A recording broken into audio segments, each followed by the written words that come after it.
Interaksi Manusia Komputer tanggal 10 Februari 2020.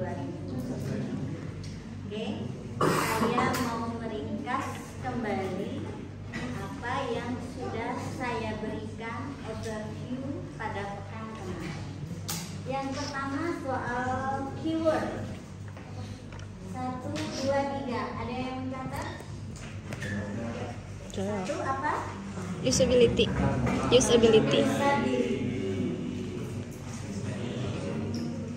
Yang kedua? User interface. User interface.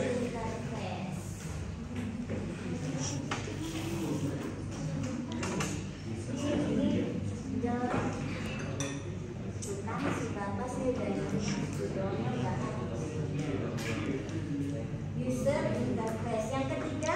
User experience.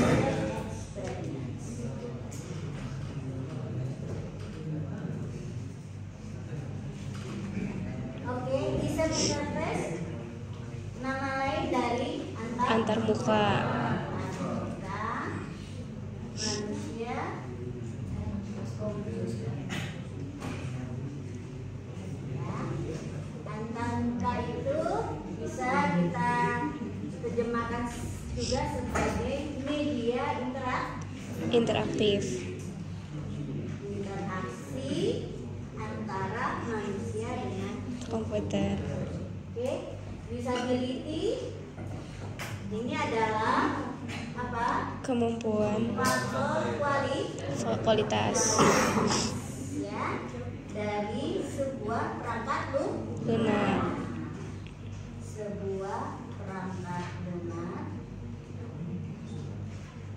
Nah, sebetulnya banyak ya yang sudah kita kemukakan pekan kemarin itu, bahwa faktor kualitas ini bisa dinilai dari banyak perspektif.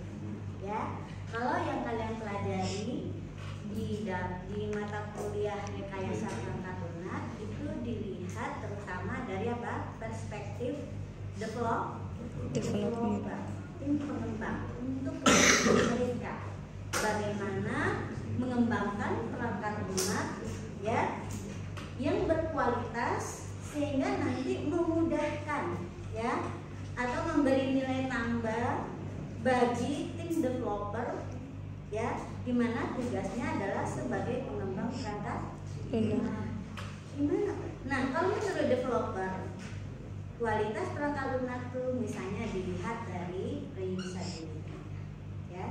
Jadi dilihat dari produk perangkat lunak. Produk yang dihasilkan oleh perangkat lunak oleh oleh tim developer tuh bukan hanya software yang dipakai oleh user ya, tetapi adalah semua produk hasil dari pengembang. Nah, termasuk source code-nya, termasuk hasil analisisnya dan sebagainya. Istilahnya semua artefak atau peninggalan dari hasil pekerjaan mereka sejak dari fase awal sampai terakhir. Nah, jadi itu di RPL itu adalah faktor kualitas yang dilihat dari tim developer. Nah, sekarang yang kita pelajari di mata kuliah ini kita fokus pada perspektif user ya, makanya ini nanti nyambung semua dengan kata User. Oke ya, jadi perspektif user faktor kualitas perangkat lunak itu dinilai dari usability. Nanti kita lihat ya apa itu usability. Lalu nih user interface adalah produk yang akan dirancang ya pada fase ini, yaitu antarmuka. Nah, tujuannya usability ini adalah untuk memberikan user experience yang bagus, yang baik dan bagus, ya. Nah, kualitasnya nanti apa? Dari usability. Nanti usability itu nanti kita turunkan lagi menjadi sub faktor. Oke? Nah, sekarang kita mulai ya. Saya pakai slide yang pertama ini saya dapatkan dari bukunya. Nanti saya kasih ya lewat di album. Saya lupa judul bukunya. Nah, ini adalah slide yang pertama.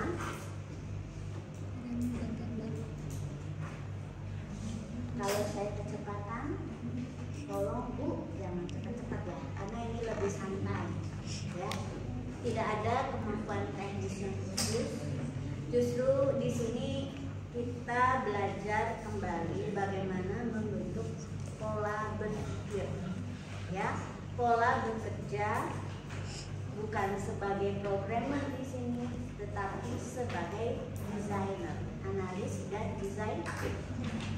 Ya, jadi kemampuan analisisnya yang penting di sini. Ya, kemampuan analisis itu terutama nanti adalah kemampuan memahami masalah dan melakukan abstraksi.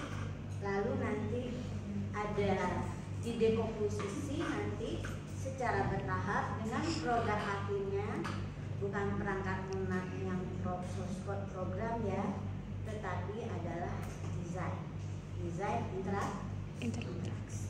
Oke, kita mulai dari chapter yang pertama dari buku tersebut ya. Kita membahas apa itu desain interaksi. Ya, di sini ketika kita membahas soal desain, ya, tidak ada ukuran. Kalau kita eksekusi program, kita langsung bisa melihat ya dari hasil eksekusi apakah programnya salah atau benar. Ya, benar? Tandanya apa kalau programnya salah? Error. Yang pertama pas dikompil saja error gitu kan? Ya.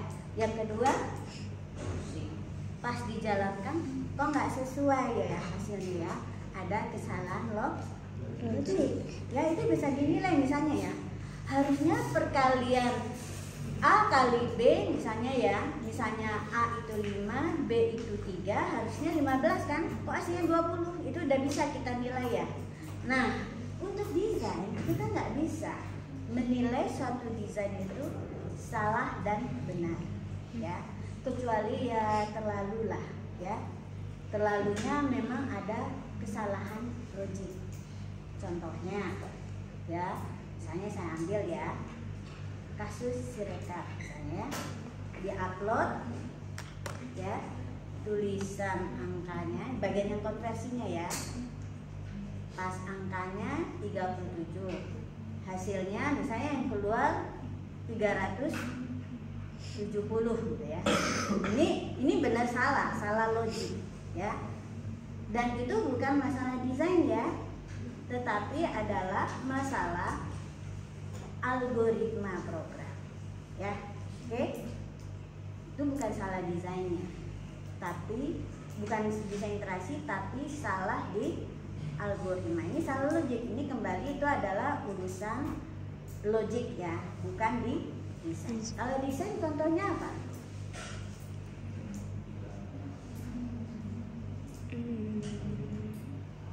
Kalau desain interaksi contoh yang pernah kalian alami contohnya apa yang desainnya salah? Kayak font gitu tampilannya. Apa contohnya? Apa ya? Coba yang keras. Atau meja ya. Di meja untuk perkuliahan, dosen diberi meja dengan space untuk tabel di atasnya cukup luas ya. Kenapa dibuat demikian? Karena dosen kemungkinan punya banyak benda-benda yang harus ditaruh di atas, terutama zaman sekarang ada laptop. Kemudian kalau mahasiswa kenapa kecil aja? Kenapa kursinya ada yang pakai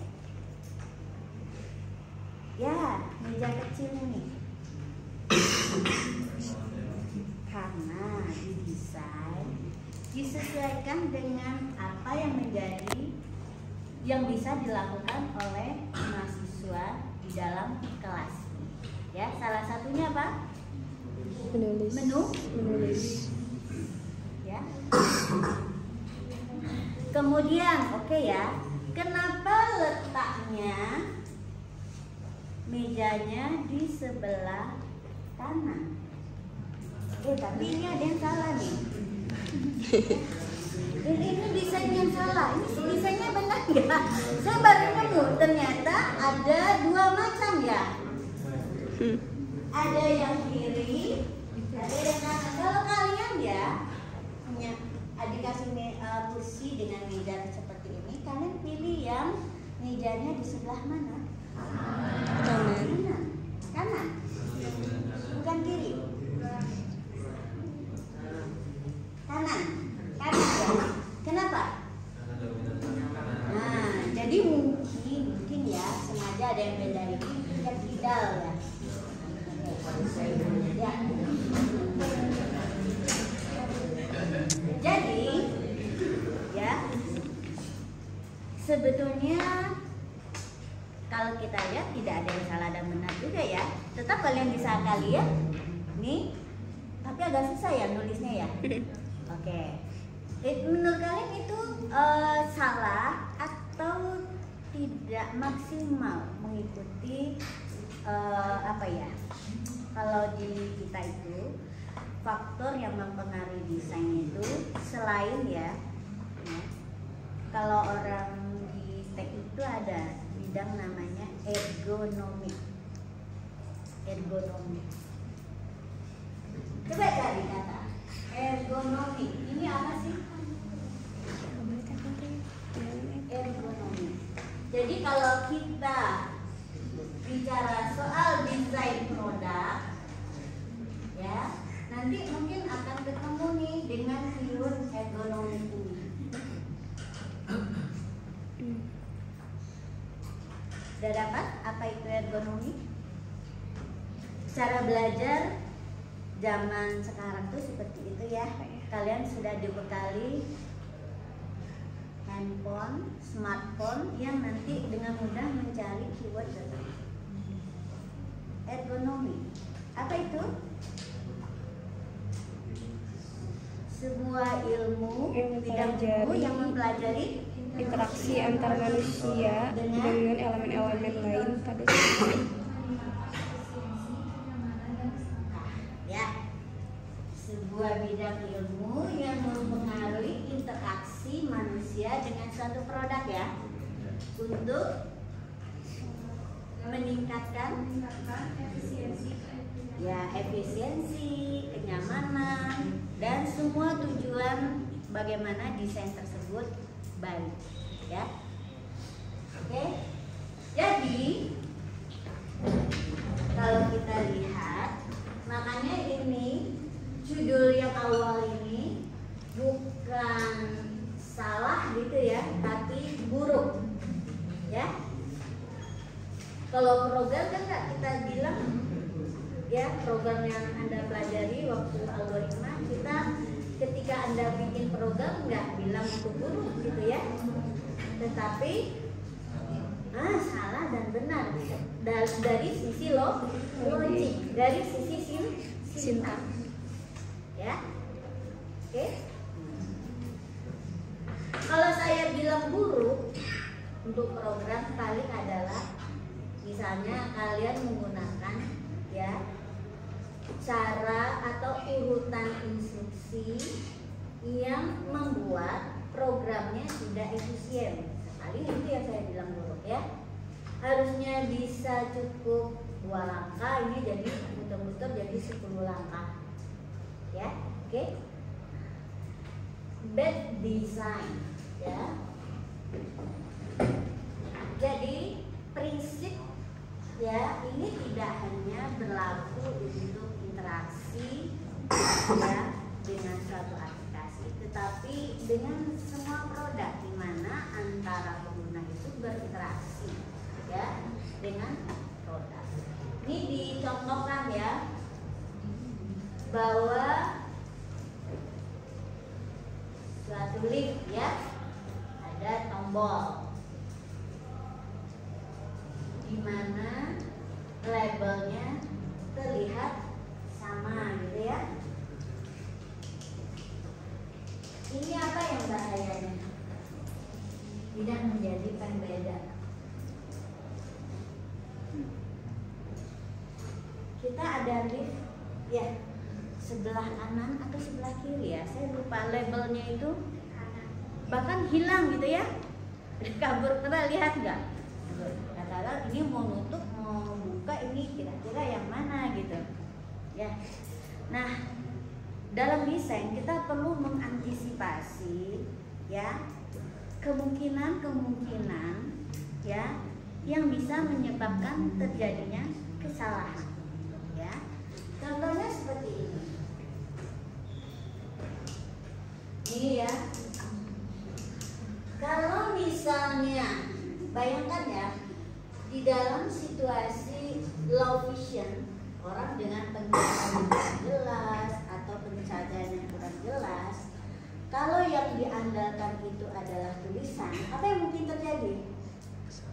Nggak bisa kebaca, kurang jelas, ya. Atau tulisannya dibuat terlalu berliku-liku sehingga tidak terbaca juga gitu, ya. Jadi perhatikan, itulah yang diperhatikan ketika kita mendesain suatu interaktif. Pikirkan apa yang mungkin salah.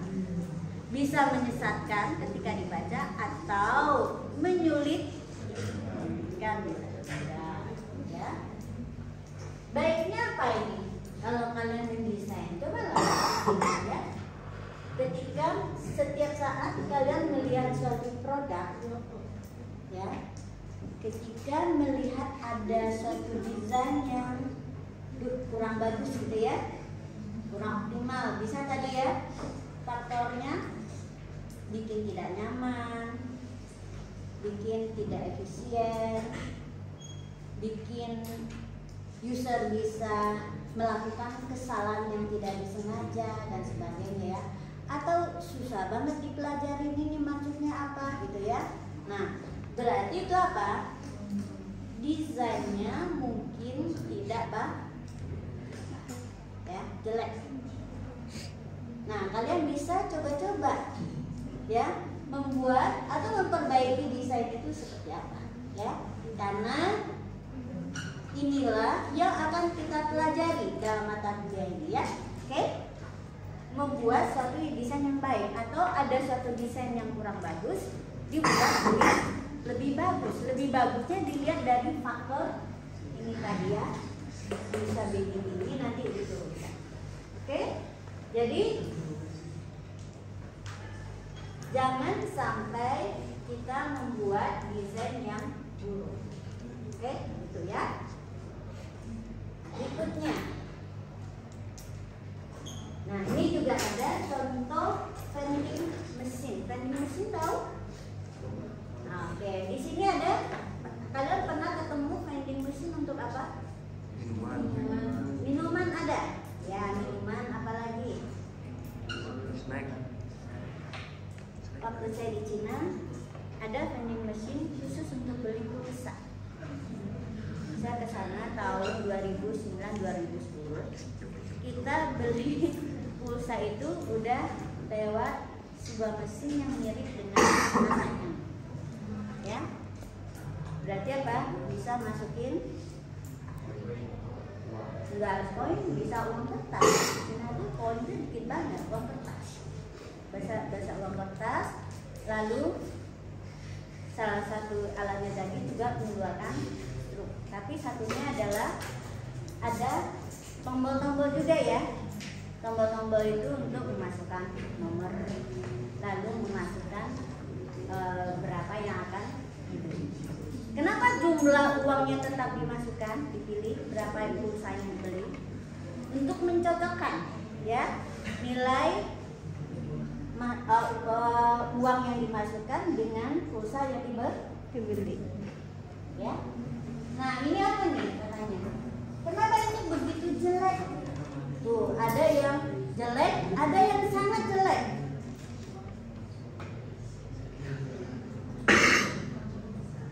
Apa?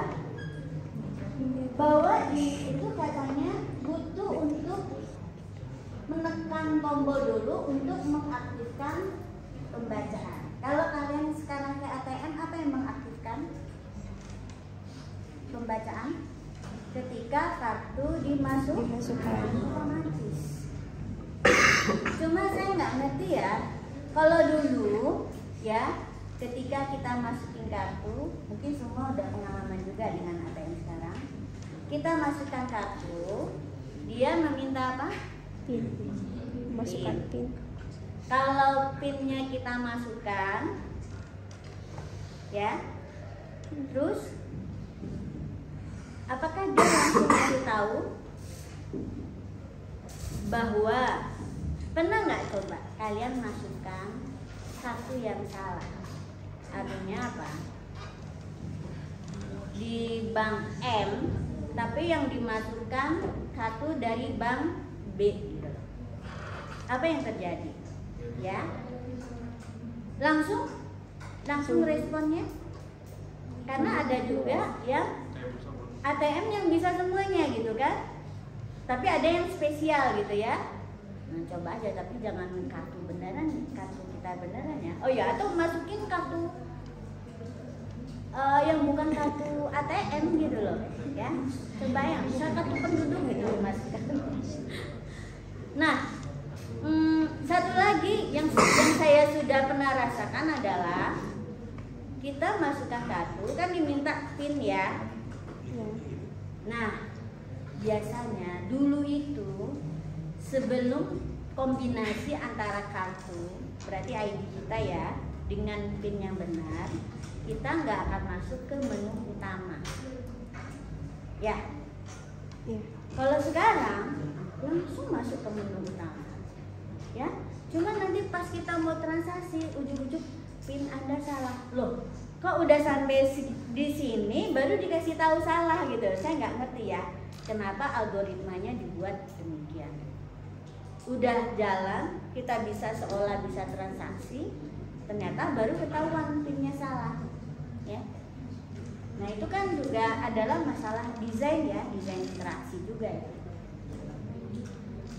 Kemudian yang kedua, masukkan dulu kartu sebelum membuat pilihan. Biasanya ya, cukup mengaktifkan dengan memasukkan kartu. Ya. Jadi apa ya?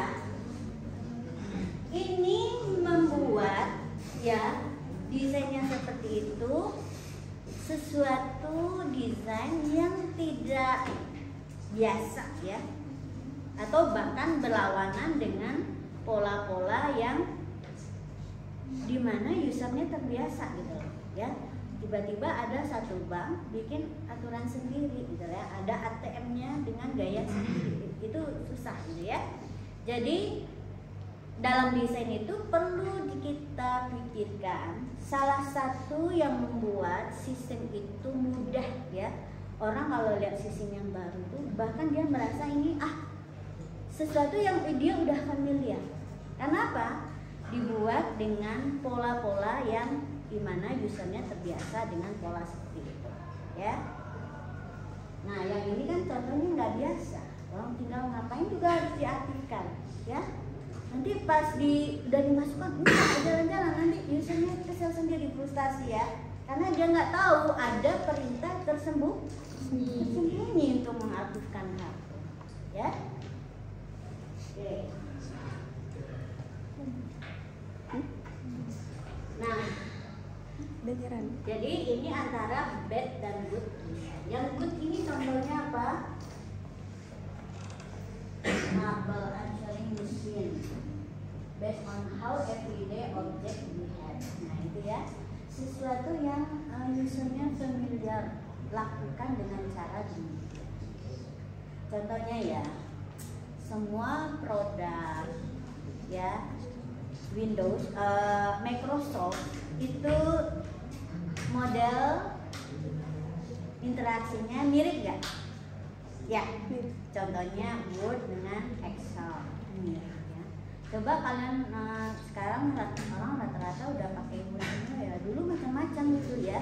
Untuk mood processor itu macam-macam, sekarang udah satu gitu ya. Nah, risikonya adalah, misalnya gini.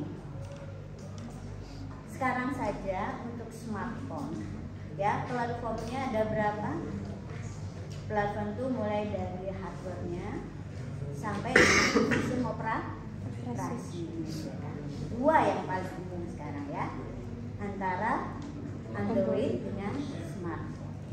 Ada nggak yang punya 2 gadget itu? Dan rasakan, ada perbedaan gaya interaksi?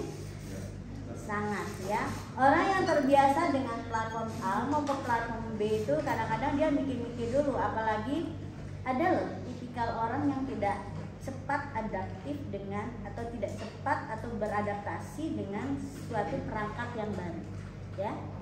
Ada yang sangat cepat, contohnya anak-anak ya yang terbiasa main game dulu, saya nggak ngerti ya.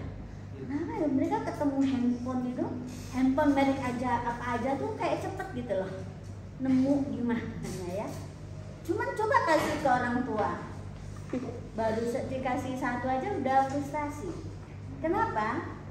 Ini memang karena apa? Beradaptasi itu adalah suatu proses belajar, suatu proses beradaptasi yang dipengaruhi salah satunya ada oleh apa? Faktor kognitif. Ya. Kognitif itu kalau di dalam ketika kita mendesain, dia akan mempengaruhi faktor bagaimana orang belajar dan bagaimana orang untuk mengingat, ya, belajar dan mengingat.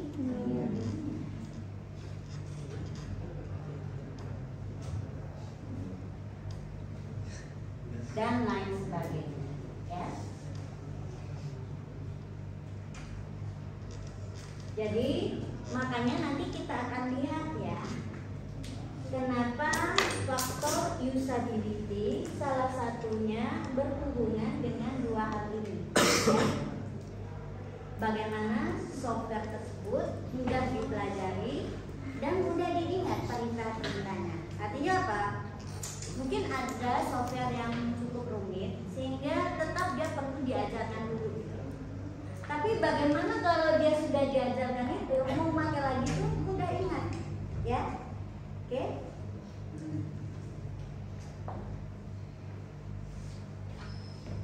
Kalau desainnya seperti ini, ya.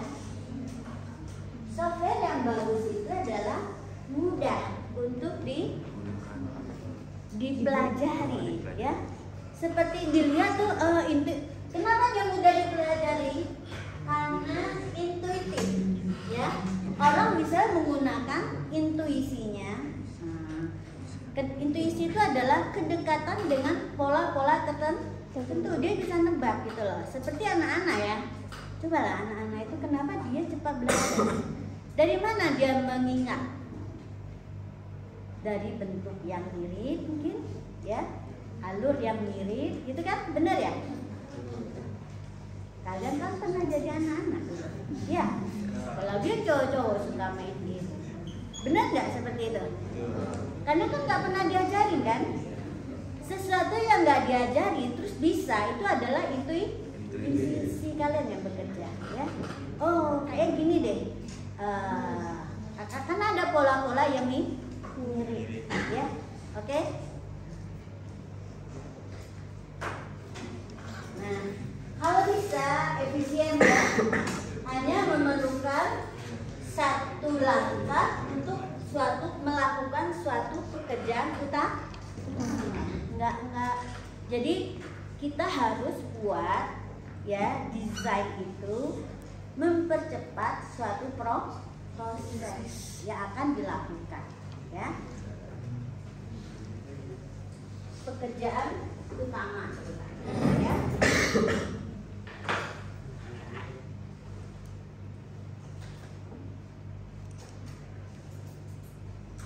Jadi apa ya di sini?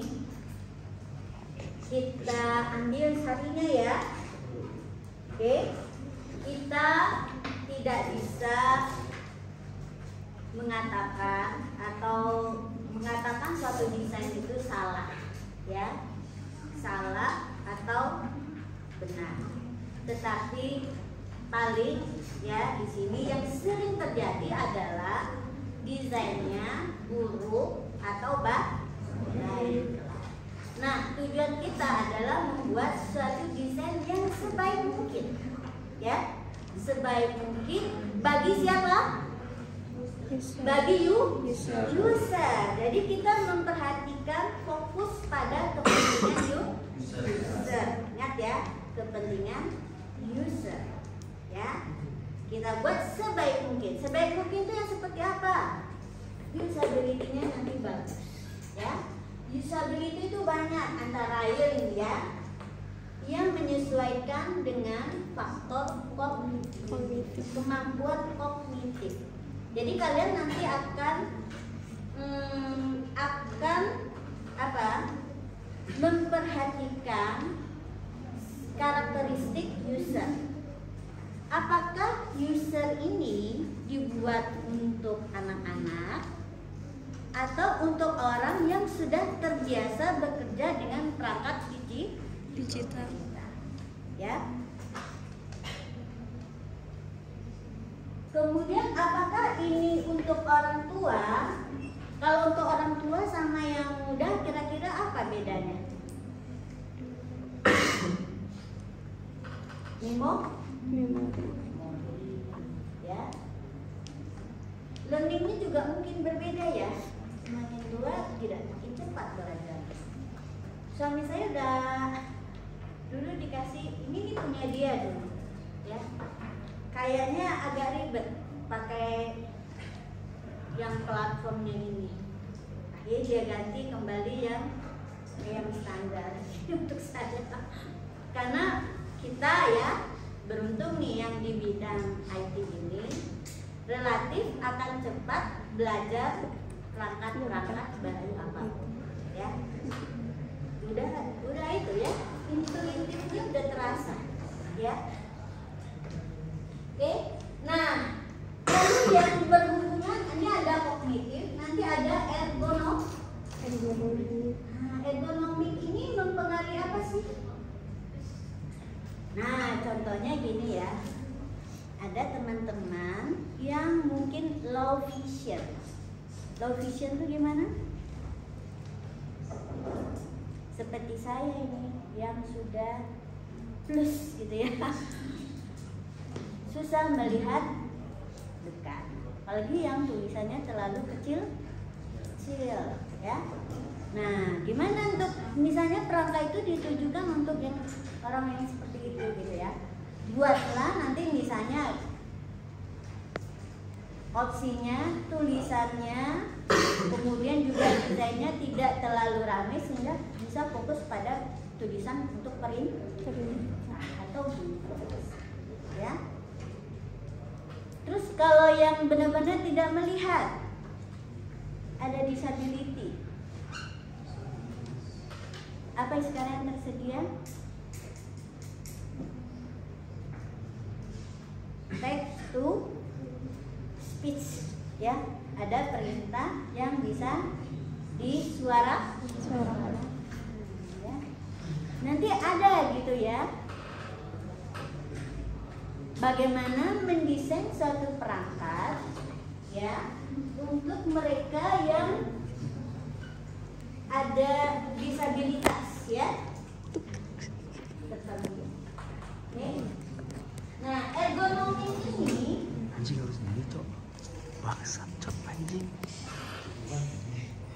Ergonomi ini juga dilihat dari faktor kenyamanan ketika melakukan tugas-tugas tertentu. Contohnya ini tadi. Ini adalah kursi yang ergonomis untuk mahasiswa yang ada mejanya. Ya. Kenapa? Mudah ya. Dengan satu ini kursi ada dua hal yang terpenuhi, untuk duduk dan untuk mengerjakan. Udah beli kucak anjing. Ya. Ini udah beli kucak. Dan ukurannya juga tidak butuh ruang yang banyak dibandingkan kalau dikasih meja gitu ya, kursi itu ya. Jadi tidak efisien kalau untuk desain ruangan, ya. Oke, jadi ketika desain produk, ya, ini apa yang mempengaruhi ergonomis atau tidak?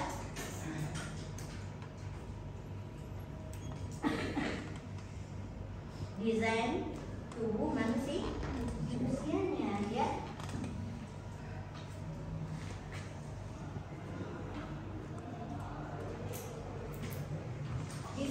ada kemampuan fisik. Ini kan kognitif ya, ini fisik. Ada juga sensor. Ya, manusia itu punya sensorinya diwakili oleh apa? Indra yang mana? Kita punya 5 panca indra ya. Apa saja? Penglihatan, penciuman. Sebetulnya indra kita itu mata. Gunanya apa? Untuk melihat. Ya. 2. Hidung untuk mencium bau gitu ya. Yang ketiga, telinga untuk mendengar. Yang keempat, lidah untuk merasakan makanan ya yang masuk ini ya, rasa. Yang kelima, kulit untuk merasakan sentuhan ya ini ya. Nah, kira-kira ya untuk desain interaksi ini sensorik atau indera mana yang dipengaruhi terutama? Mata ya. Untuk manusia mata. Suara ada? Ada kalau ada ini gitu ya. Telinga. Terus apa lagi?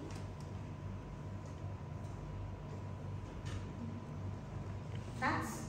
Sekarang dengan model layar ada ya? Sensorik ini sentuhannya ada kan? Peraba ya istilahnya ya. Apa lagi? Kemampuan fisik contohnya apa? Motor? Ya. Ini untuk anak-anak ya dengan kemampuan motor yang terbatas ini akan perlu diperhatikan ya bagaimana interaksi ya mereka. Nah, ini contohnya ya. Oke. Nah, tadi ya untuk learning ini ya kepentingan kita adalah bagaimana membuat suatu software itu mudah dipelajari ya. Bahkan kebanyakan software sekarang kalau bisa di delivery ya, di publish tanpa perlu training kan ya. Bagaimana orang bisa mempelajarinya secara intuitif ya.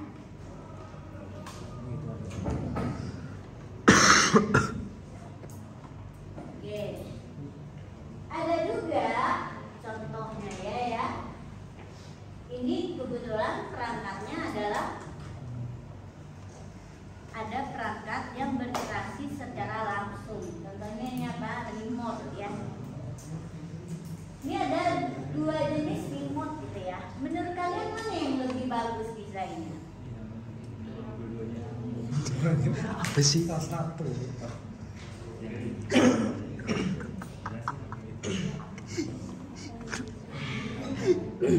Ya, pertama ya, apa yang namanya ergonomis. Kita sekarang perhatikan, ini kan perangkat fisik ya. Berarti di sini yang paling kerasa pertama itu adalah ergonomik atau tidak. Ya. Ergonomik pertama kita nilai dari apa? Bentuk. Mana yang ergonomik? Nah, menyesuaikan desain dengan desain tubuh kita. Tangan kita malah yang mana yang paling enak genggamannya? Yang hitam ya? Oke?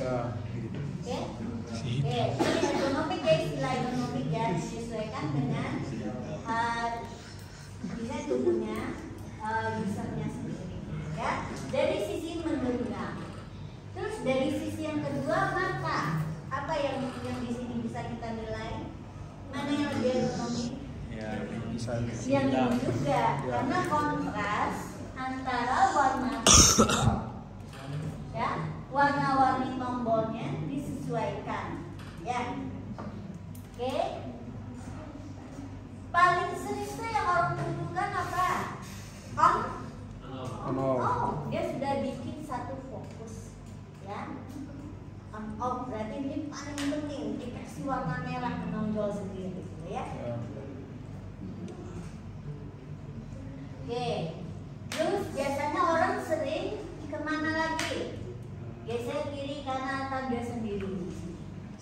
Dibandingkan dengan ini terlalu banyak kecil-kecil nggak kelihatan gitu ya. Ya. Terus di sini atas bawah. Coba kalian hitung. Ini jumlah tombolnya sama banyak nggak dengan itu? Ya. Sebetulnya dalam desain elemen makin banyak itu tidak membuat makin mudah ya, tetapi makin kompleks. Ya, hati-hati kompleksitas. Ya. Kalau bisa direduksi, kenapa? Kompleksitas itu akan mengembangin pada saat dia digunakan dan dipelajari. Ya. Jadi ini yang bentuk macam ya. Ini bentuknya ini fix dengan tangan kita, ya cocok, ya. Terus ada logical layout, artinya ada pengelompokan baik dari posisi pendekatan, bisa juga dari warna, ya, bisa juga dari bentuk ya. Jadi mereka optimalkan ya apa yang bisa membuat desain ini ya terpenuhi user ini ya. Oke. Terus yang ketiga ya, jadi logical layout ini bisa dari kode warnanya yang berbeda atau dari bentuk tombolnya ya, perbedaan bentuk tombol. Jadi tujuannya di sini adalah mudah dan cepat menemukan tombol yang ingin digunakan ya, itu dia tujuannya ya. Oke, kita lanjut lagi. Nah, apa yang ya, apa yang perlu dipertimbangkan ya ketika kita akan mendesain ya, merancang suatu interaksi ya, atau merancang media interaksi antara user ya, dengan perangkat atau dengan perangkat ya. Yang pertama, nah dia who the user are. Kita harus tahu atau mengenali karakteristik siapa user dan karakteristik dari user. Mungkin di sini bukan orang-orangnya ya, tapi kelompok usernya ya, yang kita perlu bukan profesinya, tetapi adalah hal yang terkait nanti dengan faktor-faktor yang akan mempengaruhi ketika user tersebut berinteraksi dengan perangkat ya. Tadi sebelumnya saya ini kan ya, kita kenali user dari aspek kognisinya, kemampuan dia belajar, kemampuan dia mengingat, kemudian dari faktor ekonomi ya, sesuatu berhubungan dengan si faktor fisik user sendiri ya, dilihat dari apa, kemampuan indranya ya, sensoriknya, dan kemampuan fisik atau motor. Kemudian sebetulnya ada satu lagi faktor tasnya ya. Baru terakhir adalah pekerjaan apa yang akan dia lakukan ya, dan bagaimana dia nanti bekerja ya, faktor lingkungannya juga ya. Oke, nah ini perlu dibahas, tapi kita kaitkan dengan ini ya, who the users are itu adalah berarti kesini nanti perlunya ya, faktor yang akan dipertimbangkan ketika ketika suatu perangkat akan dirancang, ya. Oke, kenapa harus kenali user? Karena user itu ketika akan menggunakan perangkat dia butuh belajar dulu, ya. Butuh nanti kalau udah bisa, mungkin nanti akan dipakai lagi, dia harus ingat-ingat, ya. Nah, dia akan bisa bekerja dengan perangkat tersebut, ya. Kenapa? User berinteraksi dengan perangkat untuk melakukan pekerjaan tertentu sesuai dengan fungsional dari perangkat, ya. Lalu yang kedua apa? Nah itu tadi, what activities are being carried out, ya. Pekerjaan apa yang akan dilakukan? Tasnya apa nanti yang akan dikerjakan, ya. Oke. Lalu where the interaction is taking place, di lingkungan seperti apa pekerjaan itu akan dilakukan, ya.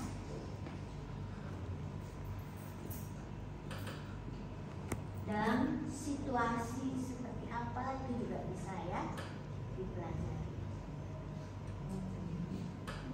Contohnya, ya, sekarang ketika mendesain suatu interaksi, misalnya nih marketplace untuk transportasi online, ya. Berarti si driver nanti akan menggunakan, ya, aplikasinya dalam situasi seperti apa? Dia berkendara, mungkin harus tetap melihat apa? Maps. Maps. Bayangkan kalau mapsnya itu, sekarang maps itu salah satu syaratnya apa? Bisa dibunyikan, perintahkan apa? Nggak mungkin melihat detail gitu, ya. Biar bisa fokus, tinggal pengarahannya lewat suara, gitu, ya. Ada memang perintah-perintah yang lewat suara. Kenapa demikian? Karena situasinya lagi bawa kendaraan, ya. Nah, yang kita perlukan salah satu tujuannya ini, ya, need to optimize the interaction user have with stakeholder. Jadi adalah tadi, ya, antara bad dan good. Salah satu yang kita ingin lakukan adalah mengoptimalkan desain tersebut, tujuan kita mendesain, ya. Oke. Sehingga iterasi itu memenuhi, ya, tidak hanya user activities tetapi needs. Apa aja needs ini? Needs ini tadi, ya, kesesuaian dengan kebutuhan. Tapi butuhnya bukan fungsional saja, ya. Tadi non fungsional, dilihat dari faktor ya. Oke. Jadi ada tambahan, ya. Mungkin ketika kalian waktu belajar RPL, need yang kalian pelajari itu dulu terutama adalah need fungsi. Sekarang need-nya kita perluas, ya, tidak hanya fungsional. Bahkan kita bisa menganggap fungsionalnya sudah bisa teridentifikasi karena contoh-contoh udah banyak sekali. Misalnya, ya, kalian mau bikin perangkat apa contohnya? Toko online misalnya. Toko online sudah banyak, ya. Udah banyak, kan? Bisa kalian tiru saja tuh fungsi-fungsi yang sudah ada. Yang bisa terus dikembangkan, diubah-ubah, disesuaikan dengan kebutuhan usernya adalah desain interaktif.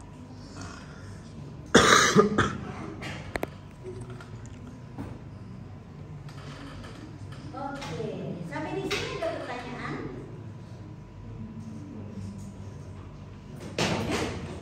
Lanjut, ya. Nah, sekarang bagaimana kita memahami user need?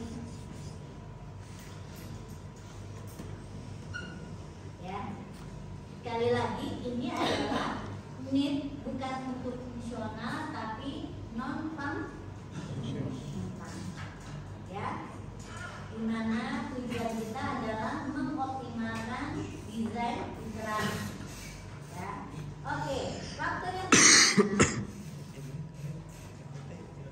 kita perlu memahami, ya, dimana ya manusia itu baik dan kelebihan dan kekurangannya, ya, manusia dari sisi ini, ya, kelebihan dan kekurangan manusia dari sisi ini. Atau manusia di sini kita lihat adalah calon user,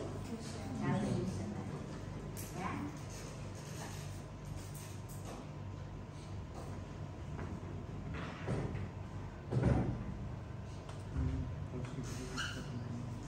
Consider what might help people in the way they currently do, ya.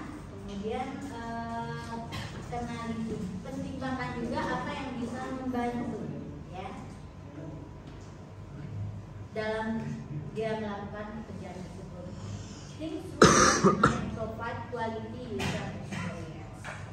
Lalu kita juga memikirkan, ya, seperti apa kualitas user experience yang akan kita berikan kepada user, ya. Kemudian jangan lupa dengarkan yang diinginkan oleh user tersebut dan bagaimana melibatkan mereka dalam bagaimana melibatkan si user di dalam proses desain. Try and tester user centered method.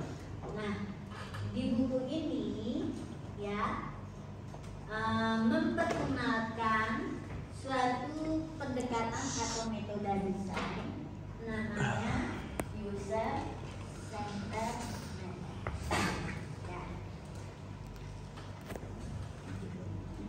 Sebetulnya tadi kuncinya adalah melibatkan, ya, user, ya, di dalam proses desain tersebut, ya, melibatkan user dalam proses, ya. Nah, nanti kita akan belajar seperti apa tahapan dalam rekayasa interaksi, ya. Kalau yang sudah kita pelajari untuk rekayasa perangkat lunak, apa saja tahapannya? Perangkat lunak yang pertama planning and communication. Lalu modeling itu ada dua fase, ya, analisis dan desain. Apa bedanya di hasil analisis itu apa sih?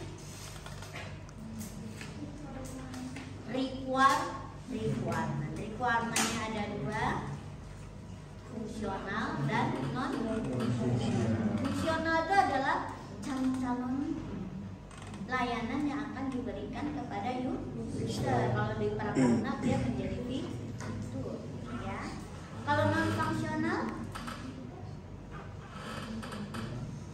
semua aspek yang mempengaruhi performance dari perangkat lunak. Ini nanti bisa diturunkan dari apa?